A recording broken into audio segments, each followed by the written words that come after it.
tayo ay dadako sa ipinapahatid ng Panginoon na mensahe niya. At ito ay pinamagatan ng an invitation to abundant life. No? Ito ay isang paanyaya ng Panginoon sa masaganang pamumuhay ng tao. No? So, ano ba ang kasaganaan ng ating pamumuhay? So, tayo po yung nakakaalam, no? Kung paano tayo managana sa buong isang taon ng 2023. Bagamat sabi nga, may mga unos sa buhay, may mga bagyo sa buhay, may mga pagsubok sa buhay, no? May mga kahirapan sa buhay, at maging ang mga pasakit ay nandoon, ngunit hindi dito hahantong lahat. Ano po? Sapagkat sabi nga ng Panginoon ay ito ay dadaan lamang sa bawat isa sa atin, ngunit ito hindi mananatili sapagkat ang kabutihan pa rin ng Diyos ang mananahig sa kabila nito. No? So, puri ng Panginoon, tayo po ay basahin po natin yung ating teksto mula sa aklat ng Isaiah 55, mula 1 hanggang 3, sabi po dito. Ho, everyone who thirsts, come to the waters, and you who have no money, come, buy and eat. Sabi dito. Yes, come, buy wine and milk without money and without price. In verse 2, sabi dito, why do you spend money for what is not bread, and your wages for what does not satisfy? Listen carefully to me, and eat what is good, and let your soul delight itself in abundance. Incline your ear, and come to me.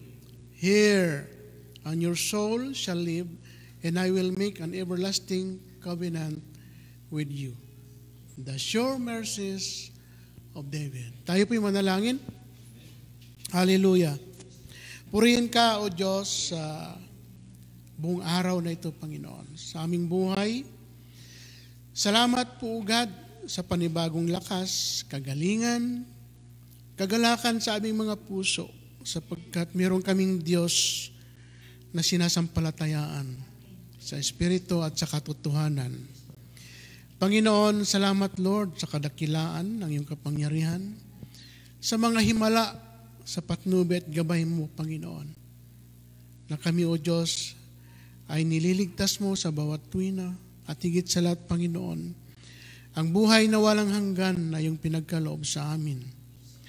Panginoon, salamat Lord sa kabutihan mo, sa ilalim ng iyong kapangyarihan, sa pagkilos ng iyong banal na Espiritu sa aming buhay. Salamat po, Panginoon. Patuloy mo kami, Ama, na pangunahan sa iyong banal na pagawain, Lord. Ikaw po lamang, O Diyos, ang marinig sa umagang ito. Itago mo ako, Ama, sa iyong likuran. At ikaw po lamang, O Diyos, ang mahayag at maitaas.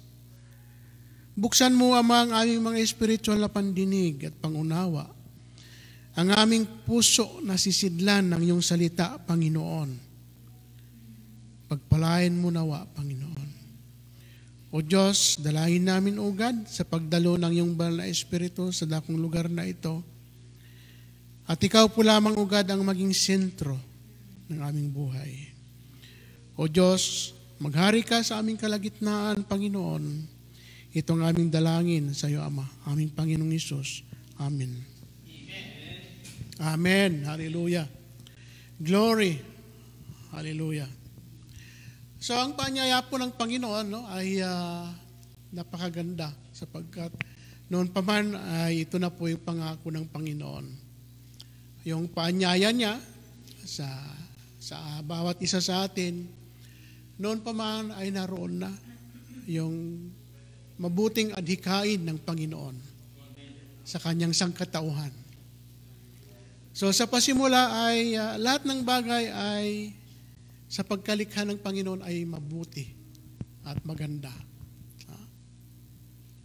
dahil sa kabutihang loob niya, ay binibigyan niya ng tsansa ang mga nilalang. Sa kanyang imbitasyon, ay sabihin na natin sa bawat individual o sa mga nasa bahay-bahay ngayon, na nanonood. Ang imbitasyon po ng Panginoon ay yung mapaganda o mapabuti pa ang ating buhay. Hindi lamang sa physical o literal na aspekto ng ating buhay, kundi sumasang-ayon sa spiritual na buhay ng tao. Tama po yun, na tayo po ay nabubuhay sa grasya ng Panginoon. Ngunit kung ang grasyang ito ay naabuso ng tao, ay hindi po napaparangalan ng ating mahal na Panginoon, kundi yun lamang ating sari-sarili, sapagkat ang tao, totoo, ay nabigyan ng kalayaan, ngunit ang kalayaan ito, kung naabuso man din, ay hindi po natin napapapurihan ang Diyos. Kaya nandoon ang imbitasyon ng Panginoon na dapat yung ating puso o yung ating pananampalataya ay nakatuon pansin lamang sa ating mahal na Panginoon. Amen. Amen. Hallelujah.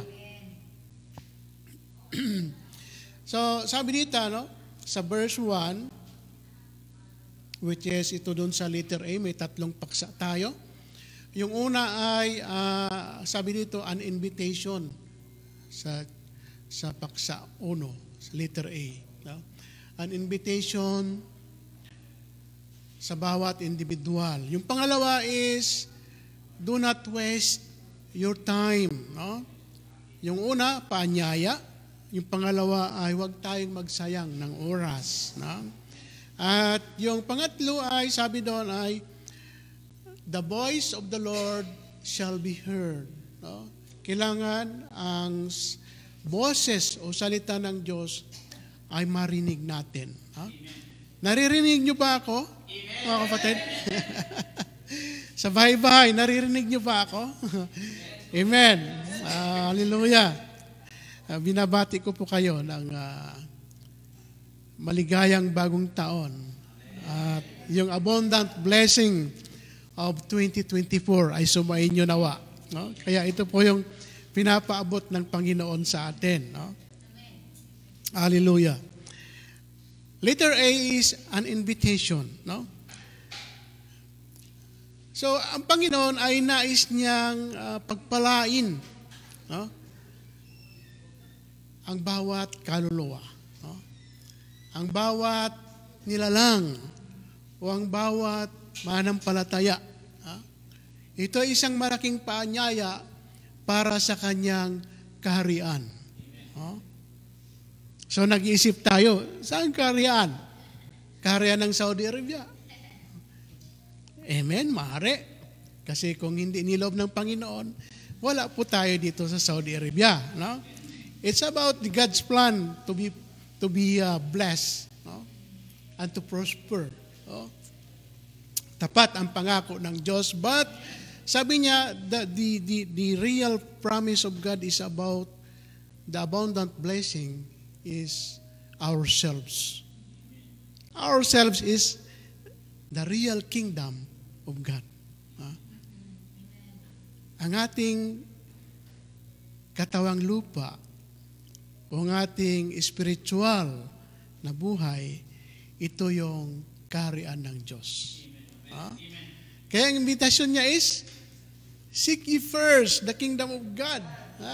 Very familiar ito, seek ye first. This is the invitation of God. Invitation of God. Seek ye first the kingdom of God and His righteousness.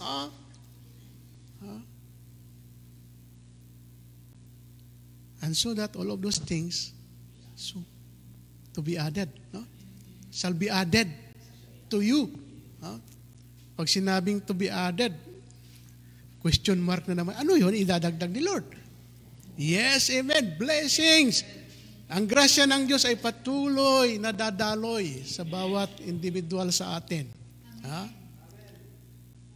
Hindi masukat ang pagpapalang ito.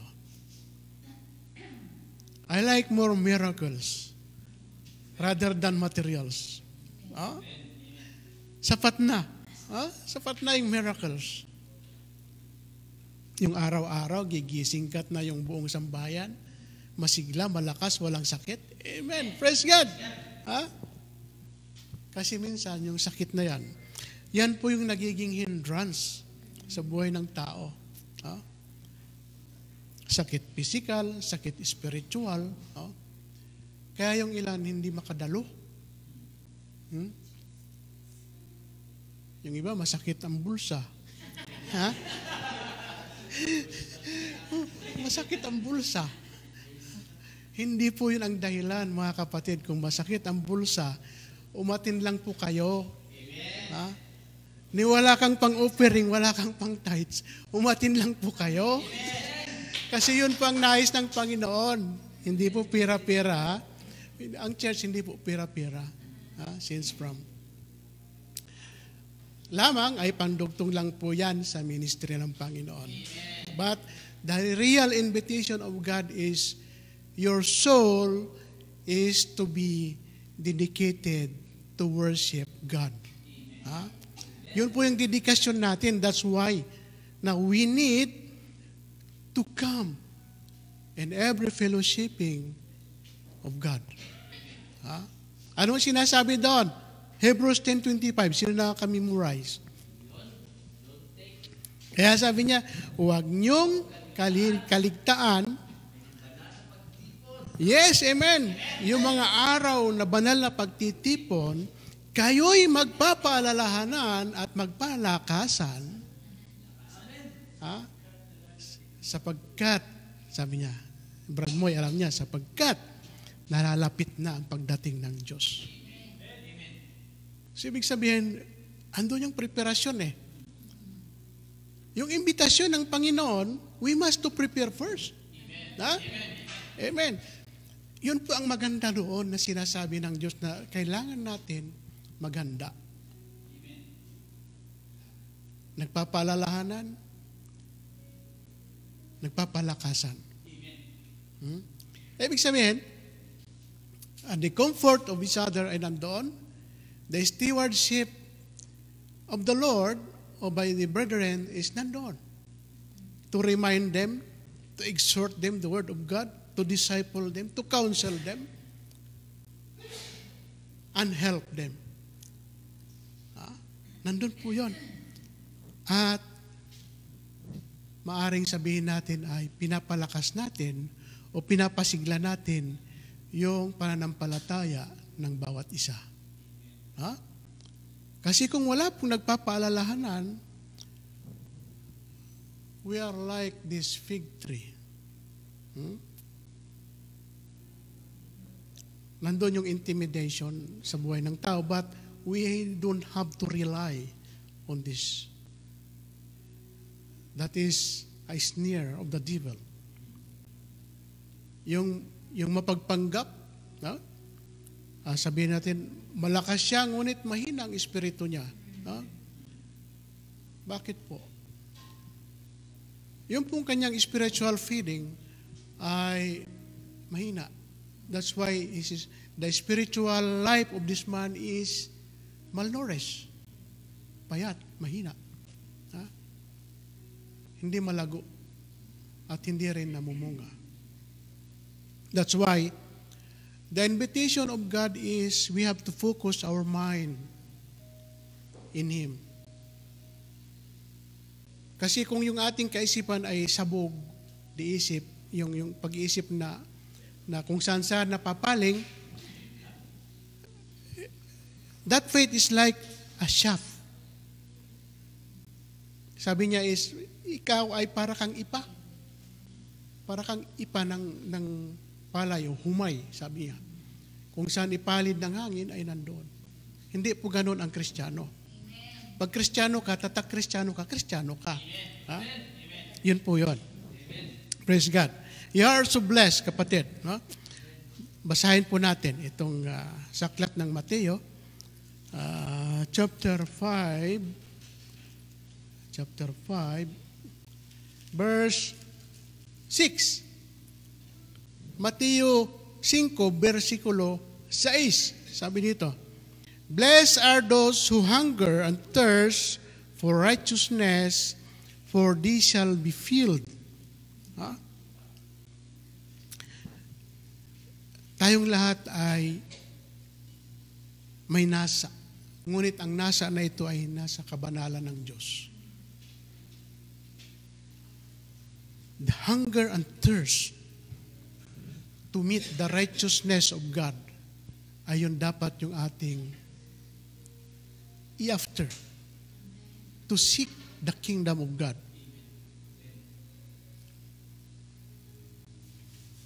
Ano pong output niyan later on? The crown of righteousness can be given to each. Sa bawat isa na nagnanais na ma-meet ang Panginoon. The righteousness of God is good. Sumisintro lahat yan sa Panginoon. But if you are there in the self-righteous, no. That is earthly wisdom, earthly knowledge. Cannot glorify God. And that we have to pursue the wisdom of God. Na ito ay dumudugtong doon sa ating paglakad patungo sa kaharian ng Diyos. In God's kingdom, His promise, which is already prepared. Umuugnay kasi ang kaharian ng Diyos sa templo niya at sa kaharian ng Diyos. Doon po nag-uugnay yan. So, you are so blessed, kapatid. Tell your seatmate, you are so blessed, kapatid. Maging sa nandoon sa mga kabahayan. You are so blessed, kapatid. Bakit po?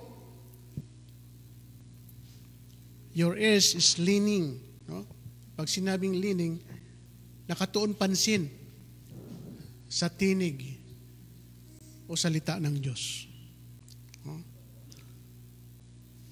So, yan po yung napakagandang sitwasyon ng buhay ng isang mananampalataya. Now, sabi nga doon sa verse 1 kanina, binanggit po doon yung everyone who thirsts, nauuhaw. Nauuhaw, come to the water, sabi nun. And you have no money, yun daw, mafifulos, come buy and eat, sabi niya. Taali, sabi niya. Taali. Anta, sawa-sawa akal, shrub. Yes, come buy wine and milk without money and without price. Alam nyo, mga kapatid, doon sa mission, agenda ito ng world agenda ng mga missionaries. They're learning about to become a linguistic. Pag sinabing linguistic, alaw si Rizal. Maraming alam na lingwahe. But there are so many people at this time na they're learning many languages. Dahil ito'y sadyang ginawa ng Diyos. Di ba? Sadyang ginawa ng Diyos yan. Kasi when we go back to the Tower of Babel, when they built the Tower of Babel doon sa Iraq, nung araw. So, they build this according to their will. Na if they will build this Tower of Babel, they are more than of God. And they will be close to their God. But who is this God? Not that God, but their God of this land. Yun po yun. But God is wrath, yung puot niya. Dahil doon sa unang kautusan, kung talagang sinusunod nila si Moises, hindi nila ipapalit ang totoong Diyos. That's why yung puot ng Diyos ay binuhos niya doon. Anong ginawa ni Lord? Pinaggulo-gulo niya yung mga tao. At doon po nagsimula yung different languages. And they scattered the whole world. May Arabic, may Jewish, may Inchik na nanggugulo. Praise the Lord. Hallelujah. In Jesus' name, umatras nawa. So, marami, no? But, yung dapat po na maitaguyod is about the Lord. Not exactly the language, but the Lord. No? And ethnicity and ethno-languages, ang may papurihan lang is ang Lord, not themselves, not their tribes. So, yun po yung purpose ni Lord why na nag-scattered ang tao that time into a different languages. Ang Philippines, ilang lingwahe tayo meron? May Waray, may Cebu, may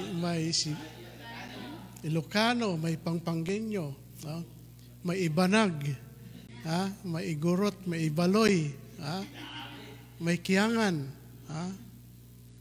madami. But, isa lang yung nais ng tao. Kung sila nakakilala sa Diyos, yung paanyaya, imbitasyon ng Diyos ay kanilang dinadaluhan. No? So, sabi nito sa aklat ng John chapter 4,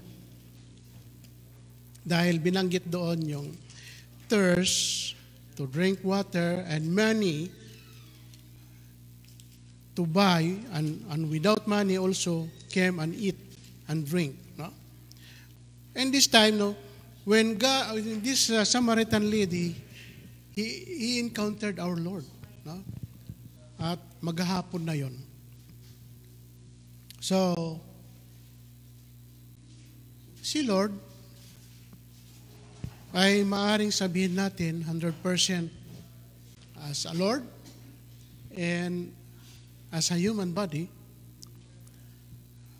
but he tells this lady to have some water to drink.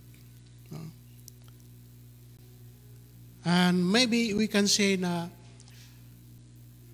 nauhaw siya, or maybe this is only a way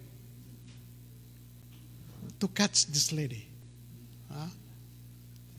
Kasi si Lord, yung wisdom ni Lord,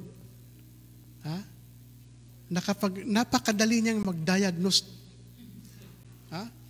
He's like a tester. Adi karban, adi mapi. So, nauhuli niya, no? Magaling siya mag-diagnose. Kaya yung Samaritan lady, ito siya, basahin natin. In chapter 4 ng John, verse 14, sabi niya dito. But umpisahan natin sa 13 para mabuo yung praise ng sentence niya. Jesus answered and said to her, whoever drinks of this water will thirst again. Doon sa Jacob's well. Ang sino mang umigib at uminom doon sa tubig na yon ay magkakaroon muli ng pagkauhaw, sabi ng Panginoon. In verse 14, sabi niya doon, dugtong nun, but whoever drinks of this water that shall give him will never thirst. So sinasabi ng Panginoon na sino man ito yung inaalok ng Panginoon, yung invitation niya to drink. kung sino man ang mapagbigyan nito, ang tubig na ito, siya hindi na muling magkakaroon ng kauhawan.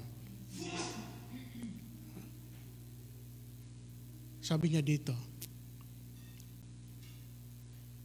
but the water that I shall give him will become in him a fountain of water springing up into everlasting life. Ito yung invitation ng Panginoon. Not only this Samaritan lady, but to those who heard, sa sino mang nakarinig ngayon sa umagang ito. No? Na tayo ay dapat tumanggap. This is a free gift of the Lord. No? Although ngayong itong Kapaskuhan na ito, sa season na ito, ay napakarami nating iniisip, sana marigaluhan ako ng ganito, ganito, ganito, ganito. Ha? Napakarami. Sana maligaw yung iPhone 16. Ha? Praise the Lord. Wala pong nagpipigil sa atin sa mga material na bagay na yan. But, first thing first, we have to prioritize our Lord. Ha? No? Yun po yun, ang gusto ng Panginoon. None in other matters or material things.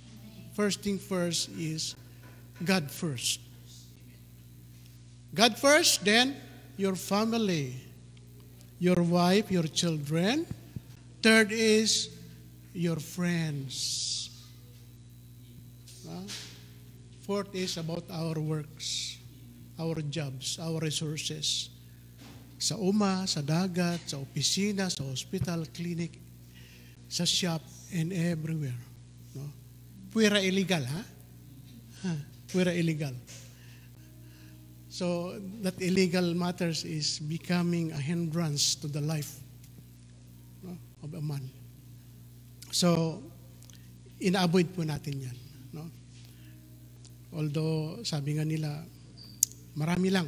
Kasi ang mundong ito talaga is punong-puno ng alingas-ngas sa buhay. But we don't have to indulge. Pag sinabing indulge, nakahook up ka lagi doon. At nahihirapan kang umalis. No? That is a type of addiction. No? Pag sinabing addiction, maya't maya ginagawa. These bad habits, these characters, show business. No? Bisyo.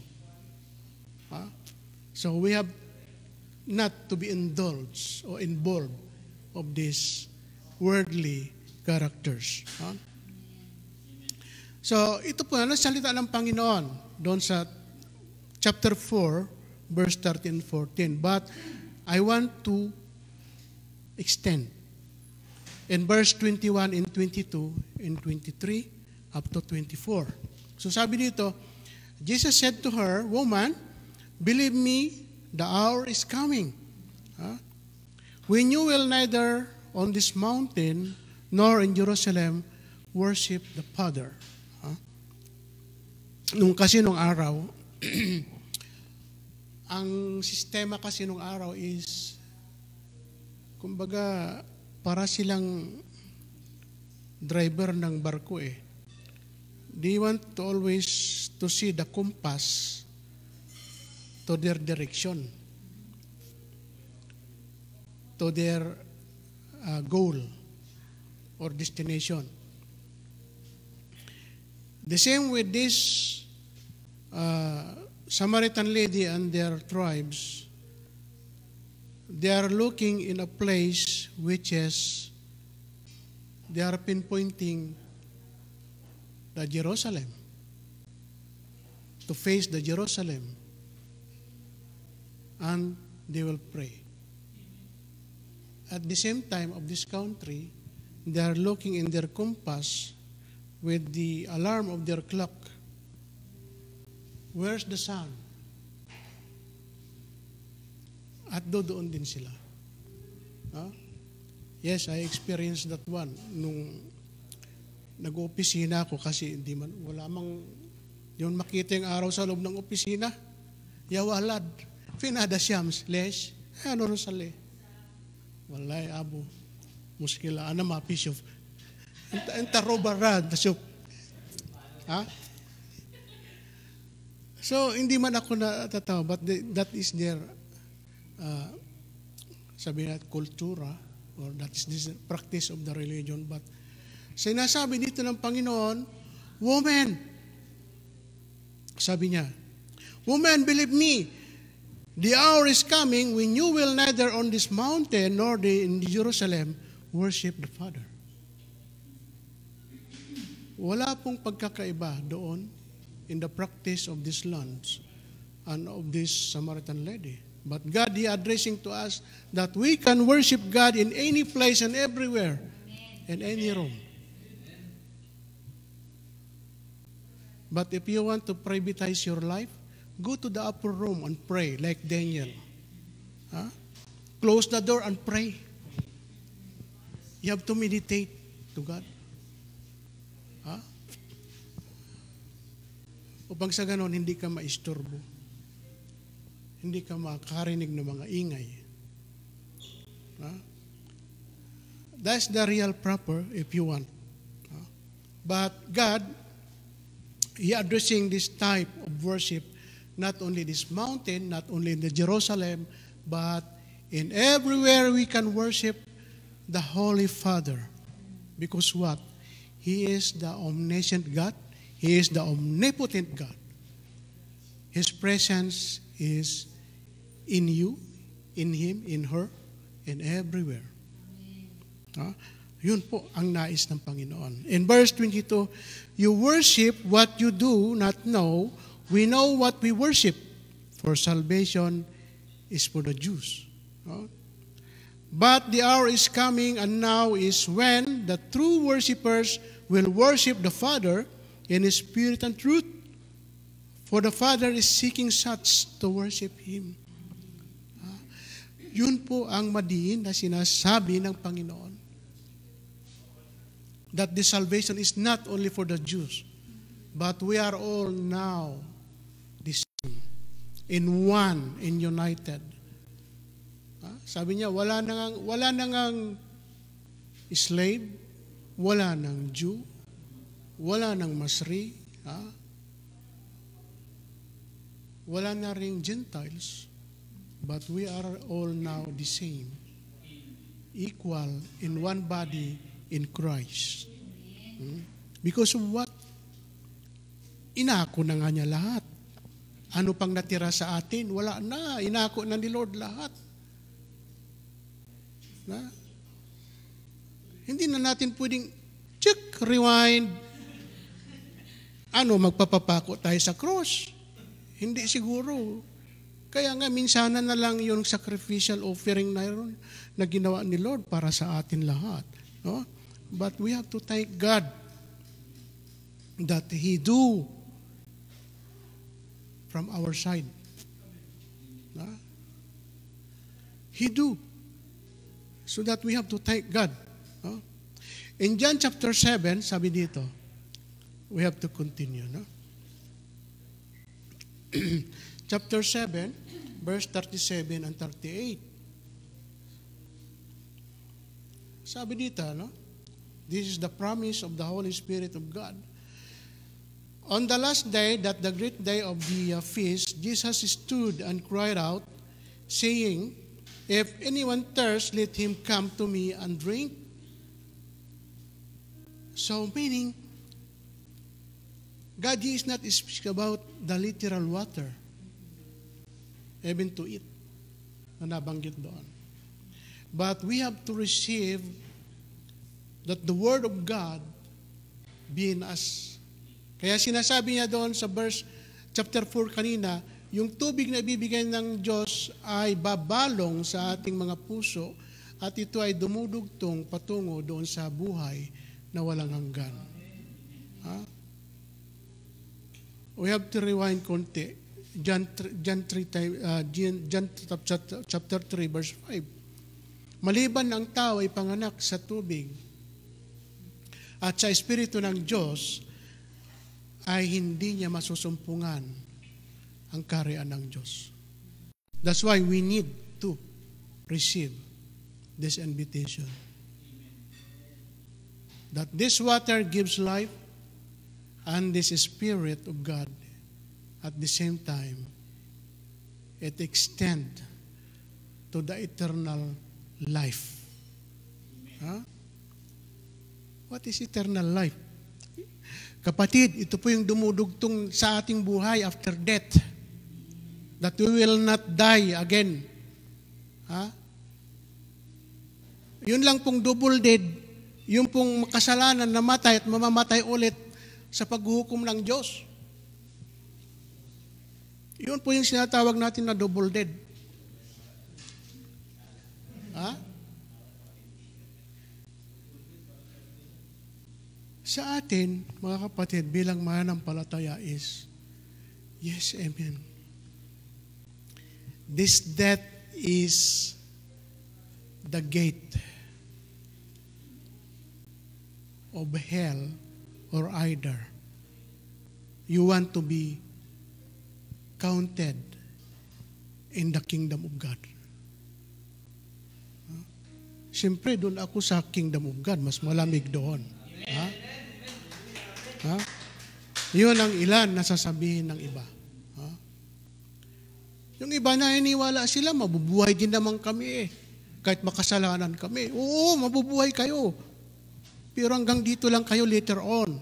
Because God, He will come to judge all the people who is His mind and who is in the other side. In the haughty side. Huh? Think with the wisdom of God. Think with the discernment of the Spirit. Hallelujah. And verse 38, sabi dito, He who believes in me, as the Scripture has said, out of his heart will flow rivers of living water. Ha? Kaya mapalad po, mga kapatid, ang bawat individual sa atin, no? Na tinanggap na po natin ang Panginoon. O yung nais pang tumanggap sa ating Panginoon, Lord. Hallelujah. Pagpalain mo, Ama, ang kapatid na ito. Dahil ito po ang nais mo sa amin, na kami, O Diyos, ay maligtas. At bigyan mo, O God, ng masaganang buhay. Hallelujah. So, kailangan po ng tao na magkaroon ng pagbabago, no? The renewing of their life. Mahalaga po yun. We have to renew. No? Lahat po na nasa lupang ito dapat po ay ma-renew. No? Lisensya ko mag-i-expire na pala sa January. Magre-renew ako. No? And then, ikama, okay. Kare-renew lang. Praise God. Hallelujah. Salamat, Lord. At ganun lang talaga. By faith, no? Tayo po ay maliligtas. Then, what about our spiritual life? We have to renew. Huh? Kailangan po magkaroon lagi tayo ng renewal of our spiritual life. Bakit po? Imagine that the whole year, o sabihin natin mula nung tayo isinilang, nakilala lang natin, sabi ni nanay, ito yung Panginoon, napako sa cross. Sabi ni nanay, ganito, ganyan. So, amen. We have to thank God, our parents, no? Na-introduce nila yung ating mahal na Panginoon in their experience, in their knowledge, no? In their revelation of the wisdom of God. No? But we need more deeply to knowing God. Kasi kung hindi po natin malalaman ang pinakamahulugan sa pagka-Diyos ng ating Panginoon, hindi po natin malalaman ang kalooban niya. In what? Amen? Naririnig po natin ang salita ng Diyos, nababasa natin ang salita ng Diyos. Ha? Nakikita natin ang mga gawa ng Diyos. But the important thing is we have the renewal of our spiritual life. The whole year, maraming contamination eh.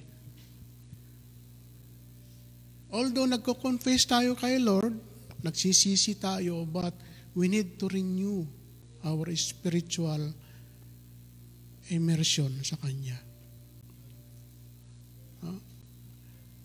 Bakit po? Kasi itong world na ito is contaminated of sins. Kaya po tayo minsan hindi nakaka-escape sa pagkakasala. But we are not practicing that sin. Yun lamang. But mayroong mga question, hindi ko naman sinadya. Bakit gusto ko ba? May mga ganon na insidente sa ating buhay. Na minsan may sinasadyang kasalanan, minsan naman ay talagang sinadya, naging kasangkapan siya para magkasala. But the most important thing is our confession and relationship to God. That we acknowledge that we are born sinners in the sight of God. So in that way, mga kapatid, hindi po doon nagtatapos. Because our hope is always in the Lord. To us, repentance to cleanse and forgive our sins. In 1 John 1:9. Although sinasabi nila, very exposed. Gasgas na yung verse na yan. So kapatid, alam mo na pala, bakit? Paulit-ulit mo pa rin ginagawa ang mga kasalanan na yan. So we have to discipline ourselves. The easy way that we must have to discipline ourselves. Spiritual discipline in the Word of God is very important sa atin. Kung hindi po ay magiging sugapa tayo. Covetousness. Palala po ng palala. Sabi ko kanina, it become an addiction sa buhay ng tao. Not only by drinking liquors, taking drugs, or kain ng kain. No? So that is a type also of addiction which the people enjoying. Particular this season. No? This season is good. Pero kung wala tayong disiplina sa ating mga sarili, it becomes bad. Bakit po?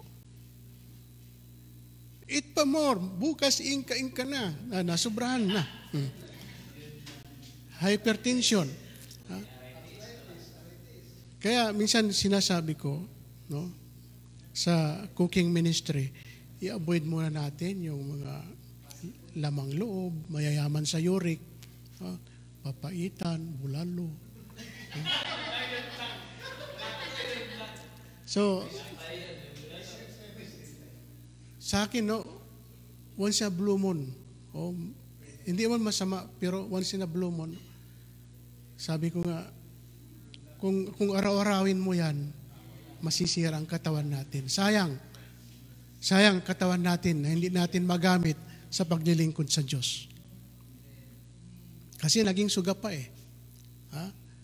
At nagbubungsod din ito sa kamatayan ng tao. Sa insurance ako, alam ko yan eh.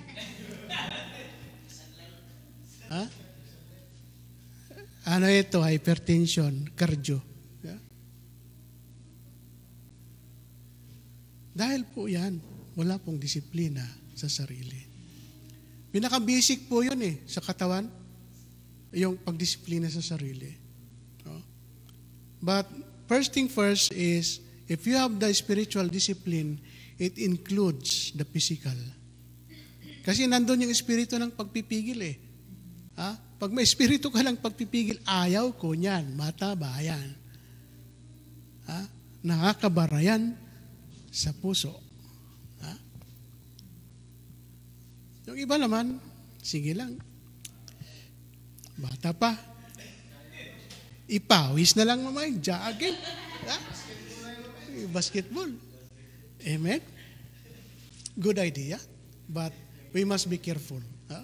Andun lagi yung careful. Ha? Bakit po? Minsan yung mga insurance natin, mga kapatid, ha?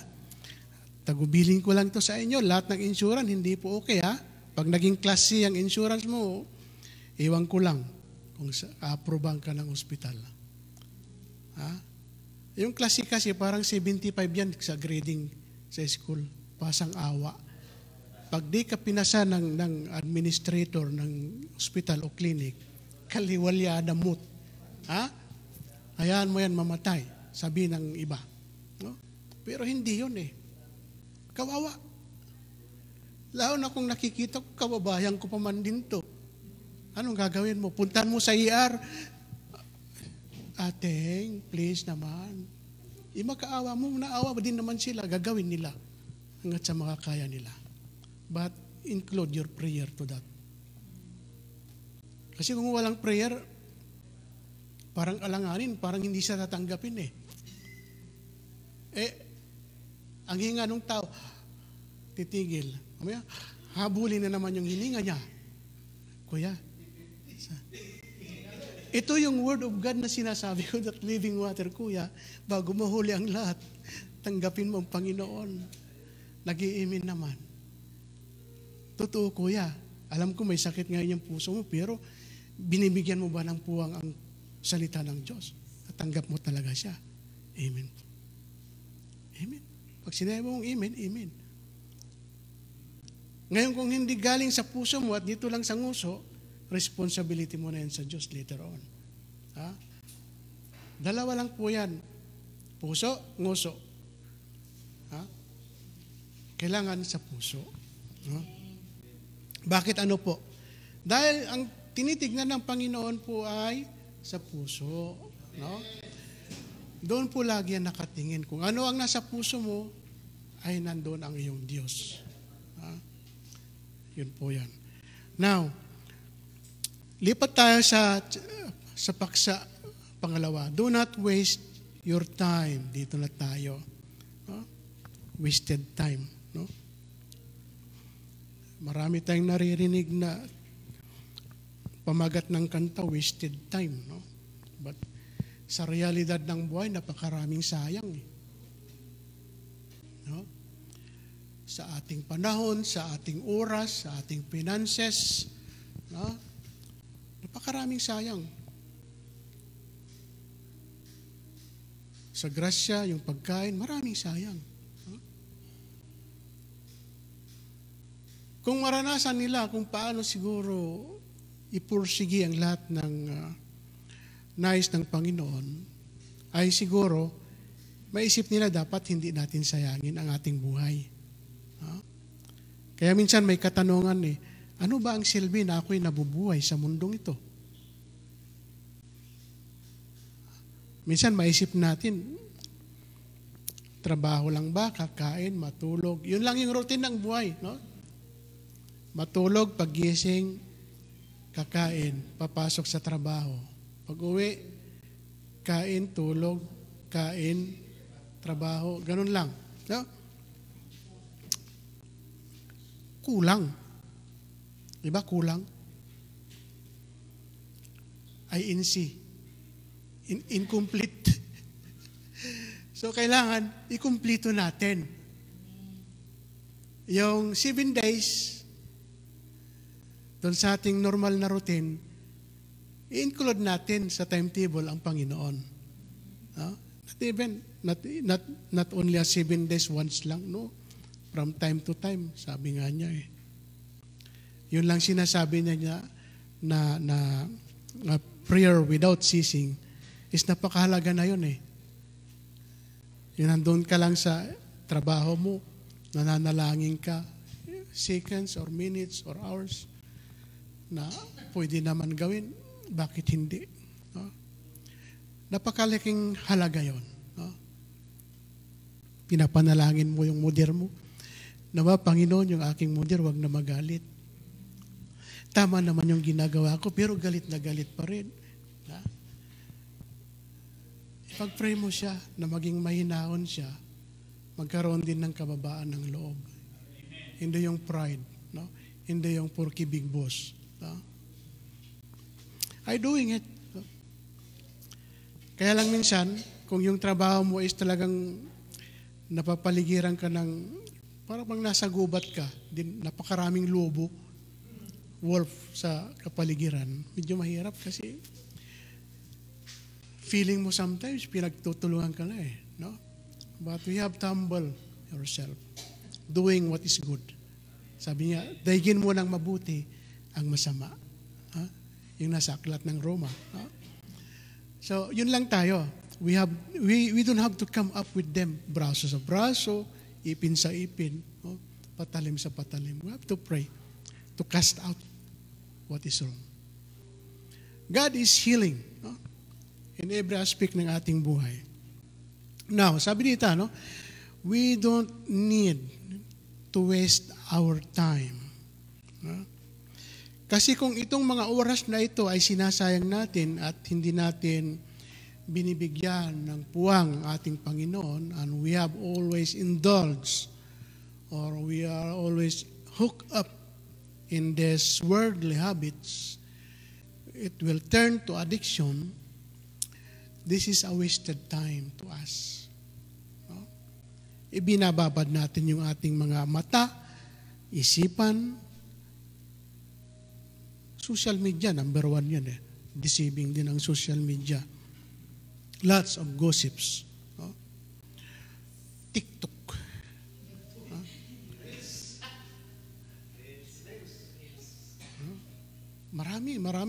Maraming distraction sa kalupang ito because we are actually living in the carnal life of this world, no? But you are so blessed. We are so blessed because we are all walking in the holiness of God. Yun po yung relasyon natin sa Panginoon. Yun po yung nagpapabanal sa atin that we can please God in our life. Napi-please natin si Lord. Sister Jemima, she's so blessed. She is so pleasing God in her life, no? Na he always praising to sing hallelujah to the Lord, no? Yun po. We are praying, we are worshiping Lord to please Him.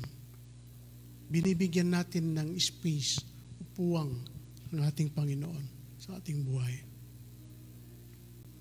Yun po yung purpose natin.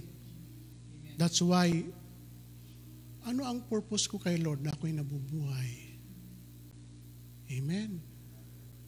We need to serve God. We have to serve God according to our calling. Kung ikaw ay tinawag na mag-evangelize, mag-Bible study na maging guro ka, maging praise and worship leader ka, musician, ushers, cook, transports, marami po tayong department sa ating church. Church ministry. Yun po ang sabi doon. In Romans 8:28, sabi niya doon, maalala natin, no? Na sabi doon, we are all working together for good. For good. For what? For the beautification, for the strength of the church. Yung kasunod doon na sentence is, for those who love God. For those who love God. Meaning, if you love God, He is in-establish niya na ikaw ay anak ng Diyos. Amen? Gusto po nyo yan? Anak kayo ng Diyos? Amen. Amen. Yun po yung napakaganda na marinig natin. I am the Son of God. Huh? I am the Son of God. I am a children of God. No more slave. Ha? May kanta yun, di ba? Hindi na tayo alipin ng sanlibutan bagkus tayo ay naging anak ng Diyos. Ha? Hallelujah. In Matthew chapter 25, no? Saglit na lang to. Sige po. Matthew chapter 25, verse 30 hanggang 40.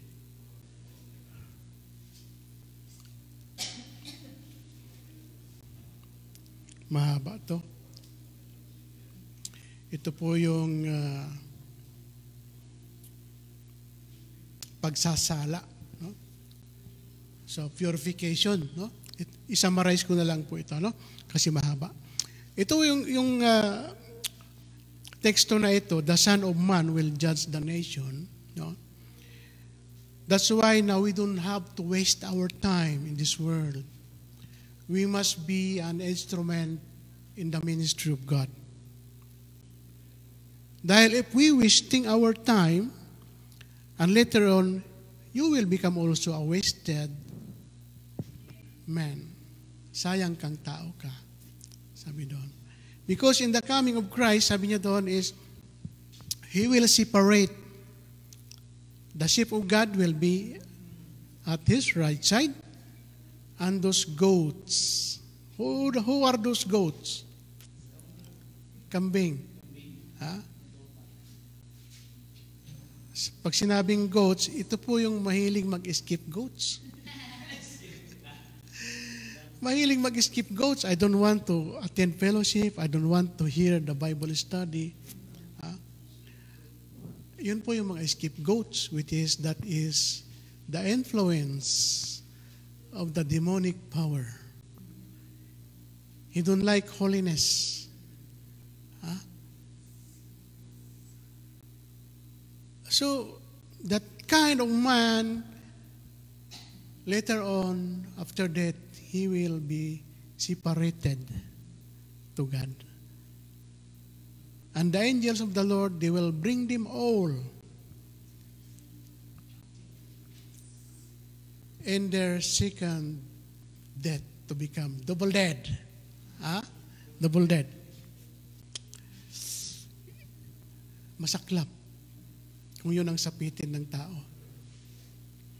Dahil una, narinig na po nila ang kaligtasan kung paano maligtas, but they are not, hindi po nila tinanggap yung invitation ni Lord. That's why they become goats. At sabi ng Panginoon doon is, nakahanda na yung kanilang kaparusahan. In the lake of fire, they will gnashing their teeth, and their agony day and night. At sabi doon, and they will eat by the worms that cannot be burned. Yung hindi nasusunog na uod. Mayroon pala yun. Nabasa ko yun sa Book of Revelation.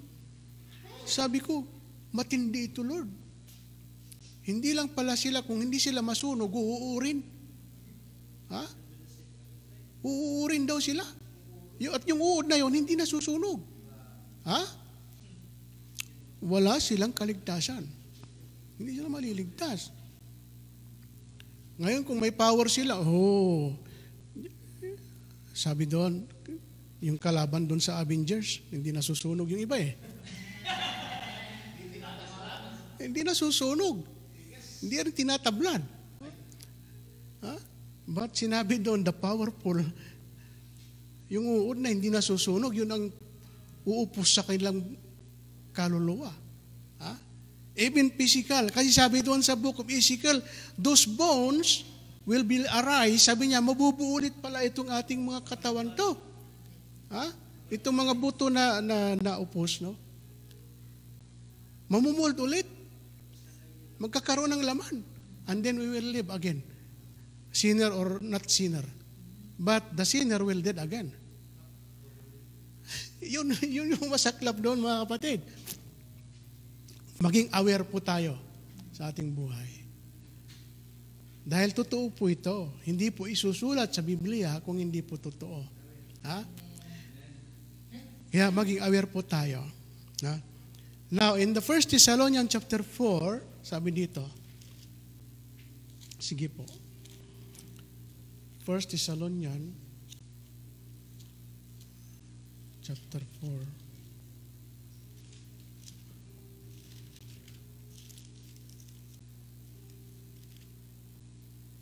Timothy. Kabisado nyo yan? In the coming of Christ? Ha? First, it's Philippians, Colossians, Thessalonians. 1 Thessalonians chapter 4 verse 13 hanggang 18, sabi dito. The comfort of Christ coming. Sabi doon. But I do not want you to be ignorant, brethren, concerning those who have fallen asleep, lest you sorrow as others who have no hope. Sabi dito. Ito yung panawagan o babala sa ating mga kapatid, sabi doon. Na yung mga nangamatay, sabi doon. But I do not want you to be ignorant. Sabi niya, no? Ayoko sana na kayo'y maging mangmang o ignorante man ukol sa mga nangamatay na. No? Ang kapighatian ay naroon na doon sa iba, ngunit sila ay talagang walang pag-asa. No? So ang pinatutungkulan ko dito ay yung mga nangamatay na noong unang panahon pa na wala kay Kristo. Wala sa Diyos. No? I-rewind naman natin kunti. No? When the ark of Noah, no? When God addressed to Noah, Noah, wake up, listen. Follow what I'm saying to you. Ayun, talagang detailed lahat yung sinasabi ni Lord kay Noah. Yung kahinatnan, lahat, even the measurements of the boats, even those human and animals to be bound to the boat, no? Na mag-aboard sila. Detail lahat. Sabi niya, i-prepare mo. Kasi lilinisin ko ang sinlibutan. Lilinisin ko, sabi niya. Napakaliwanag sinabi ni Lord Lilinisin ko ang sanlibutan. Ito dahil sobrang palala ng palala ang pagkapasaway ng mga tao. So, ibig sabihin, pagka gano'n nakalala, similar to Sodom and Gomorrah and the Ark of Noah, no? But God, He is addressing first that worship Him than other. Kasi itong mga taong ito ay, they are all living in the idolatrous life. Kaya punong-puno sila ng kasalanan. Then, when it comes to the point na sinabi ng Panginoon, Noah, humanda ka dahil paulanin ko. Lilinisin kong buong sanlibutan, paulanin ko ng 40 dias, araw at gabi. No? Yung 40 dias, napaka-meaningful. At saka yung 40 anyos, napaka-meaningful sa mga Israelites din. Dahil sa hindi nila pagsunod. No? Kaya yung obedience of our hearts is very important to our Lord. Rather than to sacrifice. Kasi kung may sacrifice na ating buhay, that is the difficult stage na pag na-sacrifice na yung ating buhay, na walang saysay sa Panginoon. That is so very wasted. In verse 14, sabi dito, for if we believe that Jesus died and rose again, even so God will bring Him to those who sleep in Jesus. No? Kaya, dito, ang kaligtasan ay naka-base sa ating Panginoon. Na kung paano namatay ang ating Panginoon and He lives again, He arise, no? Nabanhaw sa Bisaya, no? Nabuhay muli. So, we will be like Him later on. In verse 15, "For this we say to you by the word of the Lord, that we who are alive and remain until the coming of the Lord will by no means precede those who are asleep." Magpaganon pa man, sabi niya is, sa ganito na nangyari na sinabi na ng Panginoon ay nabuhay, at yung mga nangaiwan pa na nangamatay o namatay or buhay ay susunod sa Panginoon. For the Lord Himself will descend from heaven, in 16, no? With a shout, with the voice of an archangel, with the trumpet of God, and the dead in Christ will rise first. Yung sinasabi doon sa book of Ezekiel, the bones will be rise as physically will live. In Christ or not. No? But most na mabubuhay na binabanggit dito is those who in Christ. Hindi po siya dogmatic, but summarize, the man within Christ, he lives in Christ when he is living, and after that, he is always in Christ. To believe in Christ. No? Yun pong ibig sabihin doon. Then we know, sa 17, "Then we who are alive and remain shall be caught up together with them in the clouds to meet the Lord in the air, and thus we shall always be with Him, the Lord." No? So, may nauna sa atin, no? Yung mga manampalataya kay Kristo, and then with the blink of an eye. Walang sinasabing rapture dyan, no? But this is the opposite, yung meaning that caught up with a blink an eye. This is the rapture in quote word, no? Quote by quote, rapture. But sabi nga, yung iba ay hindi. But those only believers and followers in Christ will be with Him on the clouds with the calling of the trumpet of the angels, of the archangels. No? Therefore, comfort one another with this word. Kaya pinapaalala natin ito lagi sa ating mga mahal sa buhay, sa ating mga anak, sa ating mga katrabaho. No? Ako, ganon din ako. No?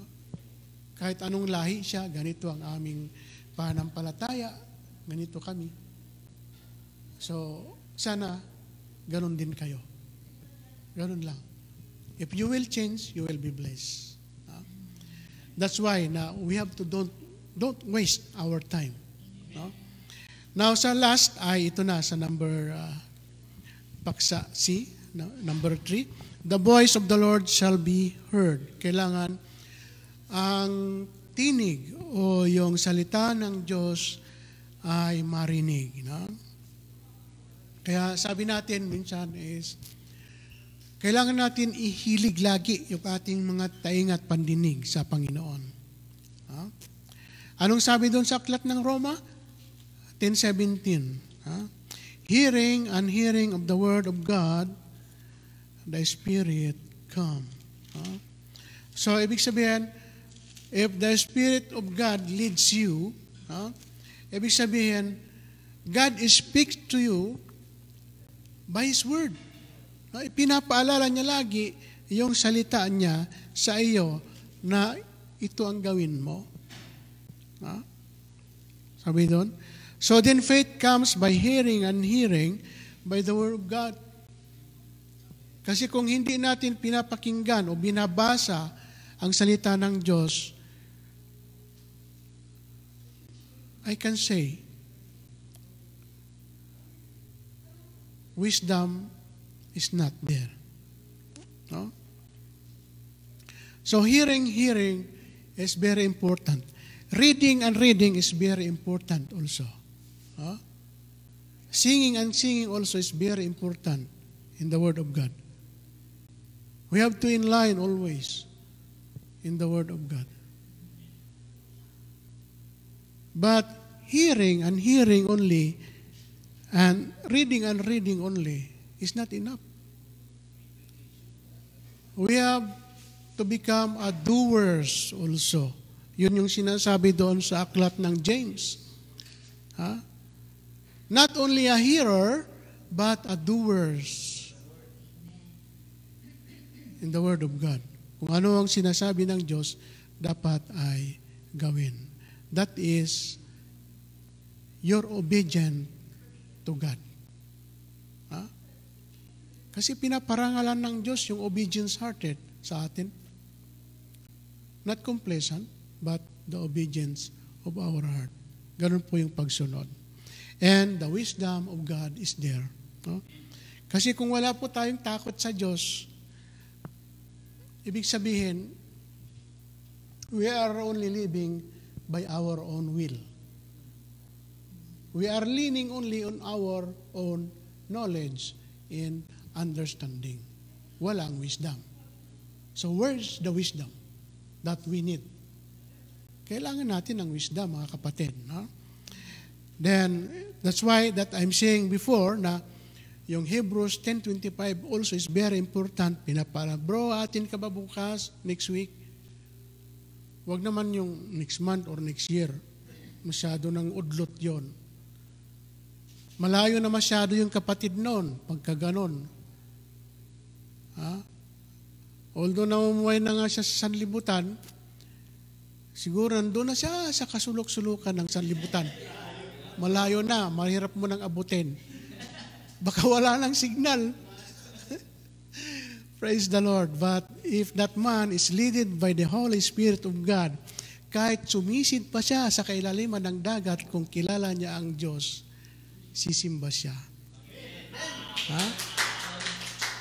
Dahil nandun sa puso niya ang Espiritu ng Diyos. He or she is Spirit-led. Ibig sabihin, that man is led by the Holy Spirit of God. That's why he obeyed. He obeyed. Hallelujah. Sabi ni Bro Bert, malayo man o malapit, tatay, kasama ako. Yun po yung obedient of heart. But I always reminding him, the disciple, heart must be always in the genuine state of your faith. Kasi kung wala yung genuinity, that is fraudulence. The same with fake. Ayaw ni Lord ng fake. Ayaw niya ni Lord yung hati-hati, unos-unos. Kailangan genuine. Buo. Buo. Hallelujah. You know, I thank God itong aking anak-anakan na ito, aking spiritual son. No? Since nung nagkilala kami, they are so blessed. Anong problema mo? Nung first na-meet ko ito, kumbaga, na-discern ko na Ching, there is something wrong with this. That's why the Spirit of the Lord asked me, tell what I see to him. The conviction of the Holy Spirit manifests in him. Hindi siya nakapalagi. Shook. Ibig sabihin, hindi si Cupid ang pumana sa kanya Hinuli siya ni Lord. Nahuli siya. Then the blessing is continuously. Anong problema? Ganito, ganyan. Sabi niya, I want to have a son with my wife. Answered prayer. I pray for them. Hindi ko pinagmamalaki, but God listened. God answered. Sabi niya, matagal na kaming nagsasama, pero wala kaming anak. Gusto namin magkaanak. Bow your heads, close your eyes. Nagpray kami sa bahay nila. So, that is the month of June, after anniversary. So, sabi ko, inaano ko, sana nung may pa tayo nagsama kasi anniversary. But God, He is not lacking. Hindi nagkukulang si Lord. Maybe it will be delayed or advanced. Gano'n ang Panginoon eh. Wala siyang pinipiling oras. Wala siyang pinipiling tao. Ha? Gano'n ang Panginoon. But you are so blessed. You heard the voice of the Lord. And every one of us, na narinig natin ang salita ng Panginoon. But the intimacy must be constant. Yung constant intimacy to the Lord is very important. Mag-experiment ka, kapatid. Pagka yung cellphone mo hindi naka-align sa satellite, wala kang contact. The same with the Lord.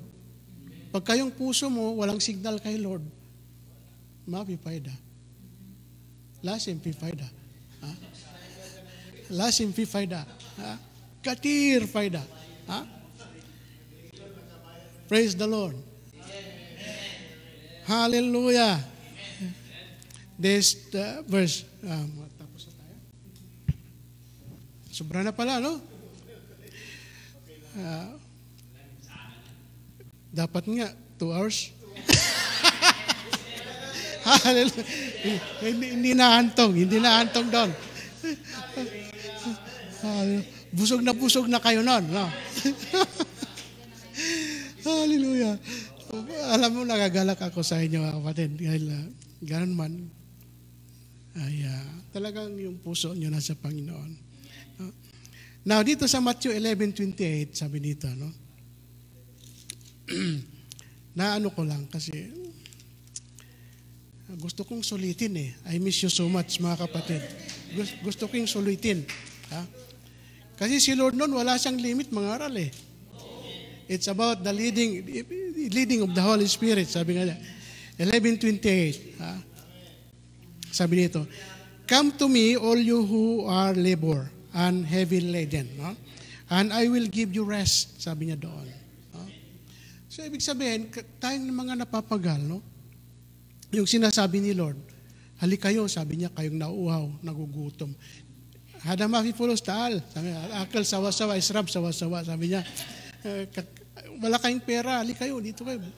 Pwede kayong bumili sa akin. Sabi niya kung ano man. But God, He is not speaking about the literal money or material things or the literal water or the literal food, physical food. Huh? So He speaks about spirituality of the life of man na pwede kayong umanib, umakiisa sa akin dahil itong salita na ito ay nagbibigay buhay sa tao. Amen. Anong sinabi ng Panginoon in that 40 days again? That He is fast.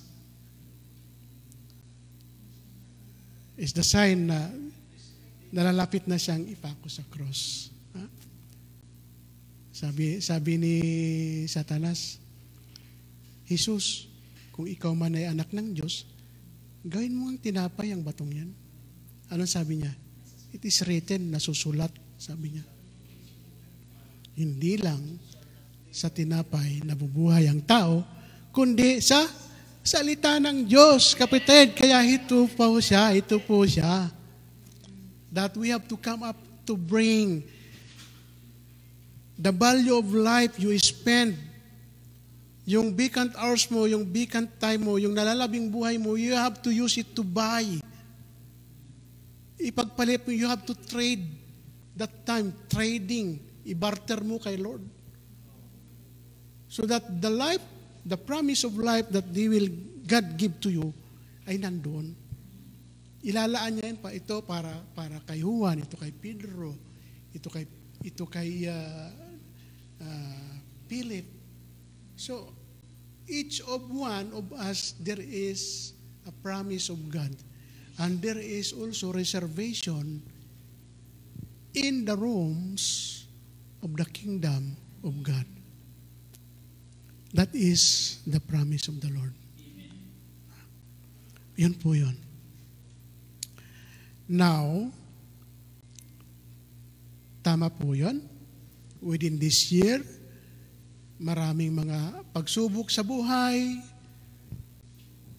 maraming mga katitisuran sa buhay, maraming mountains of problems.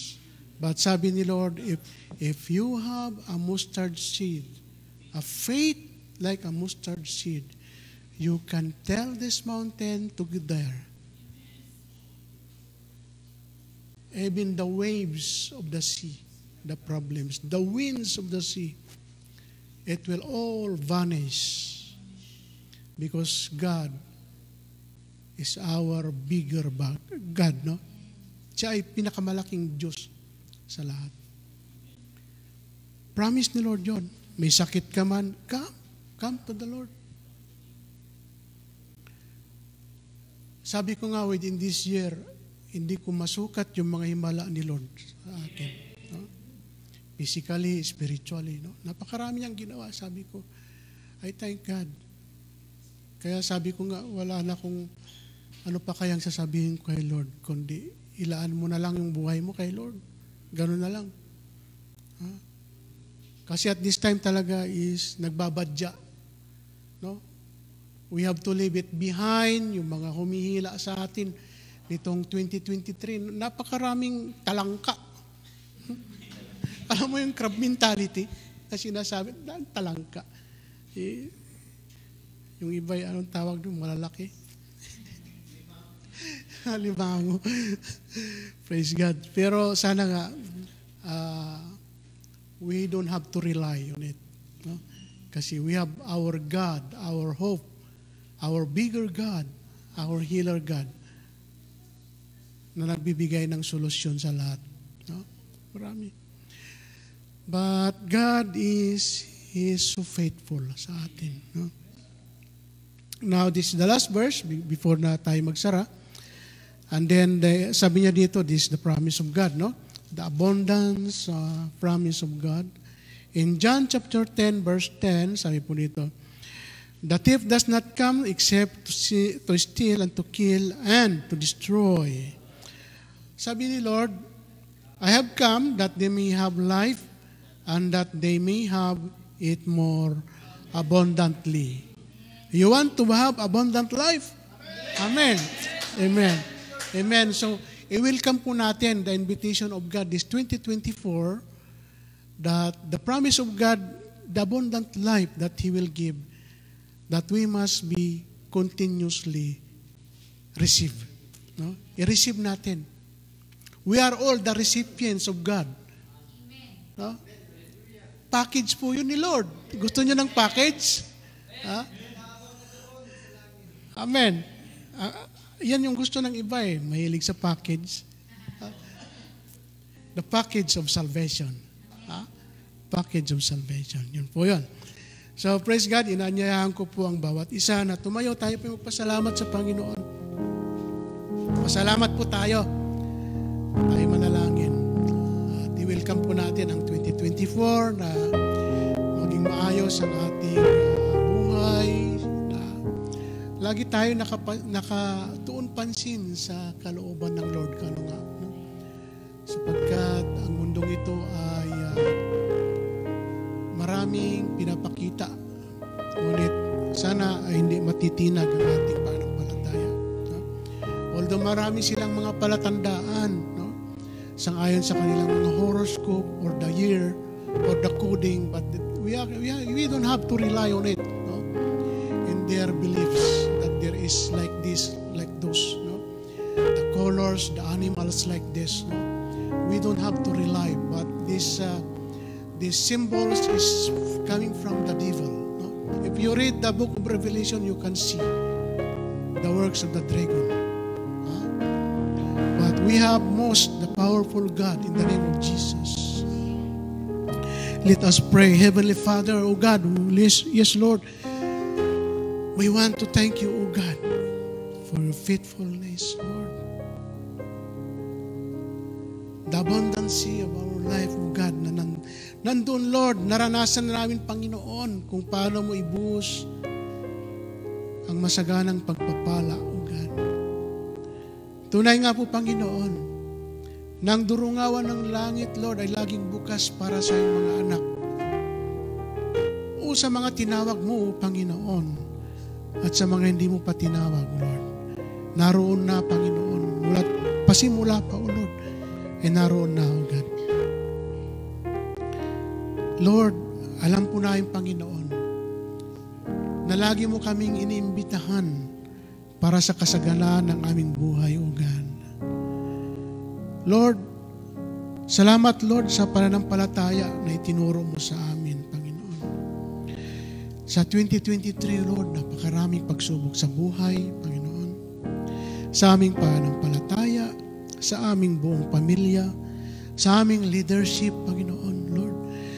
Napakaraming mga pagsubok, Ama, na hinihila kami ng sanlibutan para kami ay pahintuin sa aming pananampalataya. Ngunit, Lord, hindi, O God, doon nagtatapos. Hindi po, Panginoon, natuldukan sapagkat nagtitiwala kami sa kapangyarihan mo, O Diyos. Na ang gatuldok ng butil ng mustasa, Panginoon, ang naging susi ng aming katagumpayan, Panginoon. Salamat, O Lord, sa victorious faith in fellowshipping of you, O Lord God. Thank you, O God, na nalampasan namin, Panginoon, ang 2023. We claim victory, O God, in the name of Jesus, Lord. Napakabuti mo sa aming buhay. Bless mo, Panginoon, ang GC Blog Bisya, Panginoon. Pagpalain mo, O God, ang aming mga kapatid na ito, O God. Anumang kapanahunan, Panginoon, kapanahunan ng taghirap, kapanahonan ng pag-atake ng kapangyarihan ng Diablo in the name of Jesus, hindi po sila nanaig. Bagkus, Panginoon, nanatili sila, Panginoon, sa iyo. God. Lord, anumang gawain ni Satanas in the name of Jesus, Lord, ginagapos namin ito, Panginoon, sa kapangyarihan mo. Puluputan mo, Panginoon. Usakluban mo sila, Panginoon, ng iyong banal na Espiritu, O God, na magising sila sa katotohanan, Panginoon, ng pag-ibig na nagmumula sa kaitasan, Lord.